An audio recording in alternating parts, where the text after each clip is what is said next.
Hello guys, இன்றைக்கி வந்து லைட்டாக ஜுரம் அடிக்கிற மாதிரியே இருக்குது. ஜுரம் வந்துடுமோன்னு பயமாக இருக்குது நாளைக்கு.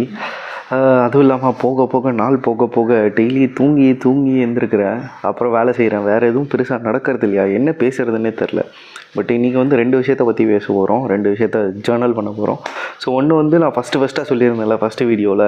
ஸோ இதை வந்து நான் ஒரு ஜேர்னலிங்காக நினைக்கிறேன் அப்படின்றது. ஸோ அதை வந்து நான் ஒரு ரீசன் சொல்லியிருந்தேன். இப்போ இருக்க ஏஐ மாடல்ஸ் கிட்ட லிங்க் கொடுத்தாலே மாஸ் பண்ண ஒரு கான்வர்சேஷன் மாதிரிலாம் டெவலப் பண்ணணும்.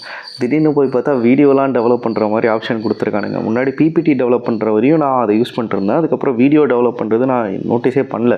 சரின்னு சொல்லிட்டு வீடியோ டெவலப் பண்ணால் வேறு லெவலில் இருக்குங்க. பிபிடி வேறு லெவலில் இருந்துச்சு. வீடியோ கொஞ்சம் கம்மி தான், ப்ரெசன்டேஷன் அட்லீஸ்ட்டு. பட் ஆனால் வீடியோவாக வேறு லெவல். ஸோ இதுக்கப்புறம் no excuse to be a YouTuber அப்படின்ற மாதிரி தான் இருக்குது எல்லாருக்குமே. ஸோ அதனால் நான் என்ன யோசிக்கிறேன்னா, எப்போல்லாம் நான் வந்து ஆர்கானிக்காக கண்டென்ட் வீடியோ போடுறேனோ அது எல்லாத்தையுமே அப்படியே கொடுத்து அதுக்கிட்ட வீடியோவாக கேட்டு அவுட்புட்டாக சும்மா வீடியோஸாக போடலாம் அப்படின்னு சொல்லிட்டு இருக்கேன். ஜஸ்ட் லைக் தட் இருக்கட்டுமே. ஸோ மேபி பார்த்து வைரல் ஆச்சுன்னா, வைரல் ஆகாது பட் ஆனால் தான் இருந்தால். ஸோ இந்த பாயிண்டில் தான் நான் என்ன நினச்சேன்னா, சரி ஓகே, இப்போ வைரல்லாம் எப்படி ஆகுறது, அதுவும் இல்லாமல் அனலிட்டிக்ஸ் அந்த யூடியூப் ஸ்டுடியோவில் ஏர்னிங்ஸ்னு ஒரு டேப் இருக்குது. சரி என்ன தான் டேபுக்கு ஏர்னிங்ஸுக்கு ரெக்குவயர்மெண்ட்ஸ்னு பார்த்தா அது ஏதோ 3 மில்லியன் வியூஸ் கேட்குது, 1000 சப்ஸ்கிரைபர்ஸ் கேட்குது. ஸோ அதெல்லாம் இருக்குது.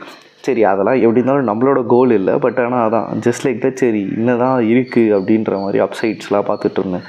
அப்போ தான் சரி ஓகே வைரல் ஷார்ட்ஸ்லாம் எப்படி க்ரியேட் பண்ணுறாங்கன்னு சொல்லிட்டு உள்ளே போய் பார்த்தா எப்பாடி அநியாயமாக அதுக்குன்னு தனியாக கோர்ஸ் இருக்குது. அந்த கோர்ஸில் பார்த்திங்கன்னா மோஸ்ட்லி என்ன சொல்கிறானுங்கன்னா காப்பி அடிக்க சொல்லி தரானுங்க. ஒரு 10 சேனல் எடுத்துக்கோ, எதெல்லாம் வைரலாக போகுதுன்னு பாரு, அந்த சேனல்லாம் காப்பி பண்ணி ஒரு 5 செகண்ட்ஸ் 5 to 10% வந்து சேஞ்ச் பண்ணி உன்னோட கண்டென்ட்டாக விட்டுரு அப்படின்ற மாதிரி தான் சொல்லியிருக்கானுங்க. ஸோ பேசிக்காக இதில் வந்து ஸ்வைப் த்ரூ ரேட் வந்து கம்மியாக இருக்கணும். என்னென்னா நீங்கள் வந்து ஷார்ட்ஸை பார்த்தோன்னே அதை வந்து ஸ்வைப் பண்ணுறீங்களா இல்லையான்னு சொல்லிட்டு ஃபஸ்ட்டு 4 செகண்ட்ஸில் பார்ப்பாங்க. ஸோ என்னோடய சேனல்லாம் பார்த்தீங்கன்னா 20% பீப்புள் தான் ஃபஸ்ட்டு 4 செகண்ட்ஸில் ஸ்வைப் பண்ணாமல் இருக்குது. அது ஏன் இருக்காங்கன்னு எனக்கு சத்தியமாக தெரில. பட் ஆனால் அதான் அந்த மாதிரி சேனலுக்குலாம் 80% அது மாதிரி வரும். அதுவும் இல்லாமல் அவனுங்க ஹுக் வச்சுருப்பானுங்க, அதுக்கப்புறம் கான்ஃப்ளிக்ட் வச்சுருப்பானுங்க, அதுக்கப்புறம் அதை ரிசால்வ் பண்ணுவானுங்க, கம்பேக் வைப்பானுங்க, அதுக்கப்புறம் ஆக்ஷனு எதோ சொன்னானுங்க. எதுக்குறா இவ்வளோ அப்படின்ற மாதிரி இருந்துச்சு. பட் ஆனால் அதான் காசு வருதுன்னா என்ன வேணால் பண்ணலாம்ல. நம்மளும் மேபி ட்ரை பண்ணி பார்க்கலாம். இப்போ வேலை வெட்டி நிறைய இருக்குது. ஸோ ஒரு நாள் எப்படியா சாட்டர்டே சண்டே போர் அடிக்கும் போது இதுவும் ஒரு ஹாபி தானே, மேபி ட்ரை பண்ணலாம் எப்படி வைரல் ஆகுது அப்படின்னு சொல்லிட்டு. ஆல்ரெடி சேனல்லாம் இருக்கிறதுனால கொஞ்சம் அது பேர் என்னது மோர் யூடியூப் ஆல்கரிதம் வந்து will trust more.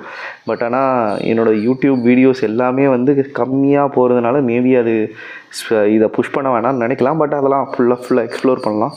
So just a thought. Peace out.